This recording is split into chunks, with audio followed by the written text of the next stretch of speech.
Literatura e cinema dão certo? Sim. Não.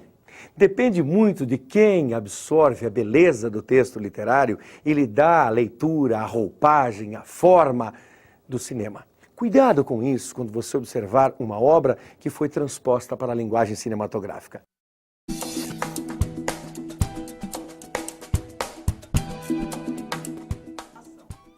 Realismo, naturalismo, parnasianismo.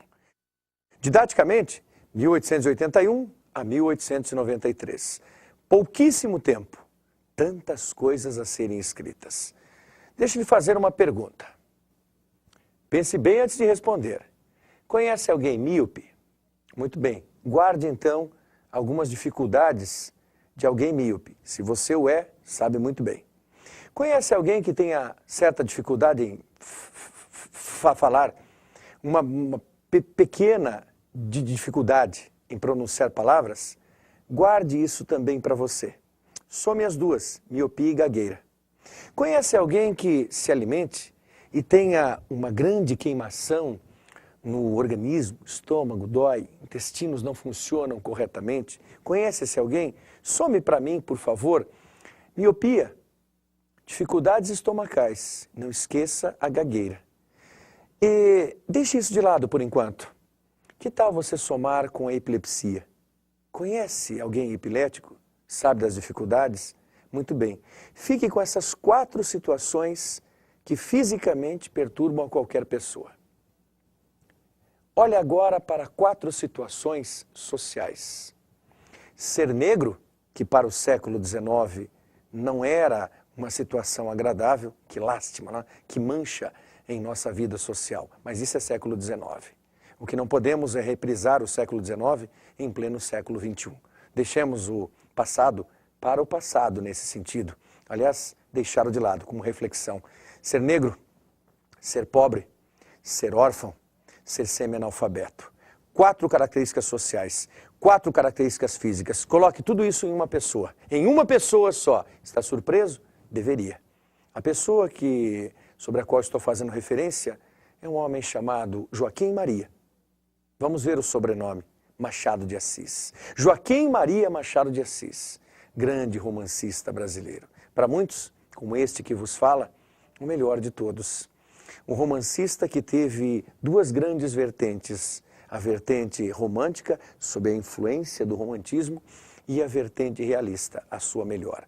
Mas Machado de Assis conseguiu sublevar tudo isso e se tornar esse exponencial escritor, presidente e fundador da Academia Brasileira de Letras? Sim, Machado conseguiu superar as dificuldades da pele, da cor da pele, as dificuldades da pobreza, as dificuldades da orfandade, as dificuldades do semi-analfabetismo, pois ele se alfabetiza sozinho, trabalhará como tipógrafo e há de fazer a sua vida dar muito certo pelo esforço por ser um autodidata. Isso não é exemplo para ninguém, no sentido bem claro que as pessoas às vezes dizem, não, vamos deixar de estudar então, porque aí, tornando-nos autodidatas, conseguiremos.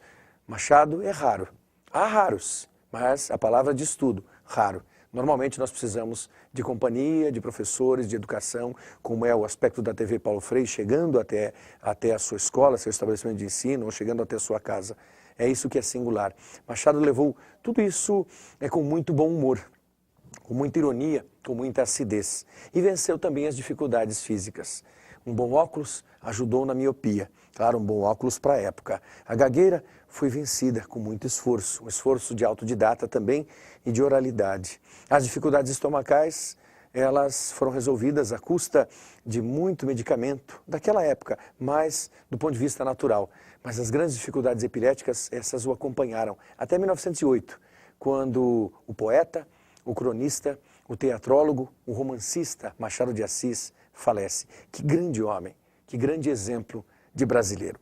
Romances realistas da fase romântica de Machado, quais foram? 4 obras: Helena, Ressurreição, Yaya Garcia e A Mão e a Luva. 4 belos livros. Interessantes, curiosos, já mostrando uma vertente diferenciada de escrita, mas sob a influência, sob a tutela, sob o resquício, sob o manto do romantismo. Esse foi o Machado, de 1872 até 1881. Mas é em 81 que brota esse escritor maravilhoso da fase realista com uma pequena bomba, entre aspas, uma pequena bomba, chamada Memórias Póstumas de Brás Cubas. E eis Machado com a história de um autor defunto, de um defunto autor. Na capa da época, Memórias Póstumas com PH e o que chamava atenção, um grande e gordo verme na capa. Ora, ninguém compraria um livro trazendo um verme desse tipo que chamamos de berne, bem gorduchinho, cheio de muito sangue ali dentro. Ninguém o compraria na época, muitos questionaram. Ninguém compra um livro também, não compraria na época, um livro em que já se sabe o fim. E aliás, esse livro começa pelo final.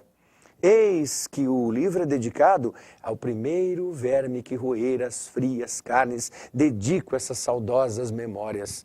Que escritor é esse que faz tudo isso e simplesmente resolve publicar obras? Pois é, Machado fez. O texto brinca com as pessoas acostumadas a longas narrativas românticas, vem em capítulos curtíssimos. E o melhor, em Memórias Póstumas, ele, o autor, brinca com o leitor. Há um capítulo chamado Capítulo da Inutilidade. É bem assim, o título é o Capítulo da Inutilidade. E quando lemos o capítulo é uma linha. E Machado diz assim, através do seu personagem, ou se muito me engano, acabo de escrever um capítulo inútil. Ele ironiza, ele satiriza as pessoas. Marcela ama o escritor por alguns meses e por poucos contos de réis. Virgília trai o marido. Adultério marcará a obra realista de Machado de Assis. Lobo Neves é o homem traído e o homem infeliz. Surge Quincas Borba, o mendigo, filósofo de humanitas, com seu fiel cachorro, Quincas Borba também, para levar o dinheiro de Brás Cubas. Para ele não sobra nada, ou sobra uma das grandes frases da obra.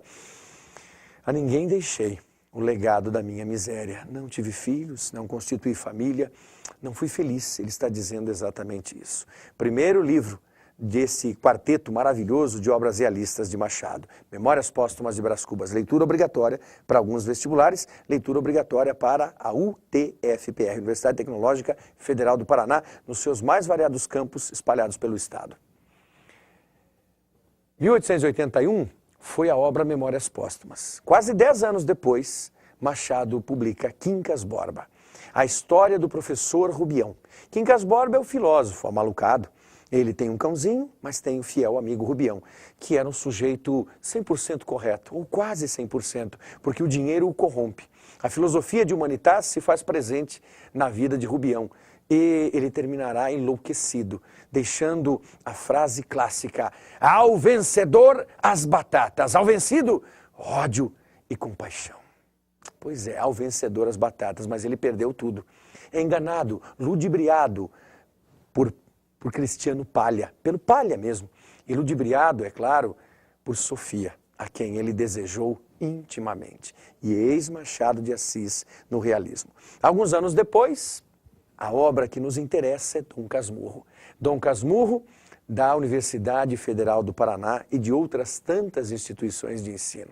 O que dizer de uma obra que é polêmica até hoje? Capitu traiu? Capitu não traiu.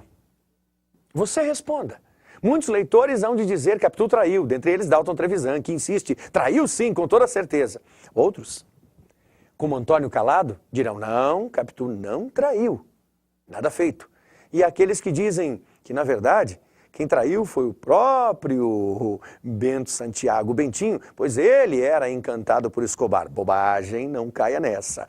A bem da verdade, o que nos interessa é pensarmos que essa narração se dá em primeira pessoa, e ao fazermos a narração em primeira pessoa, ou lermos essa narrativa em primeira pessoa, temos a visão, o olhar de um advogado de nome Bento Santiago Bentinho. Ele, lá no fim da sua vida, olhando para trás e tentando entender por que a sua vida foi tão ruim. Ele como casmurro. Casmurro quer dizer rabugento, ranzinza, alguém de mal com a vida, alguém de mau agouro. Ele olhará para trás tentando unir as partes da sua vida. Há uma capa de um livro que traz o filhinho Ezequiel. E o Ezequiel é igualzinho a Escobar, que seria o pivô dessa tradição. Se ela se deu ou não, não sabemos. Mas que temos uma grande pitada de Otelo, de William Shakespeare, temos. Otelo e Desdémona. O fim foi trágico. Para fechar o comentário de Joaquim Maria Machado de Assis, nos romances realistas, eis que surge Esaú e Jacó, que é, na verdade, um romance político, envolvendo necessariamente Pedro e Paulo. De um lado, Paulo, advogado republicano. De outro lado, Pedro, um médico monarquista.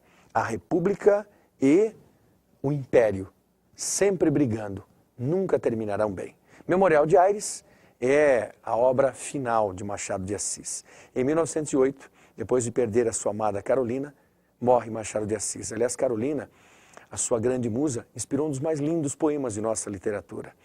Querida, aqui venho trazer-te flores, restos arrancados desta vida que nos viu passar juntos, ora separados. Eis Machado de Assis, privilégio nosso falar sobre ele. E nem mencionamos os contos, dentre os quais A Cartomante e A Missa do Galo merecem seu destaque.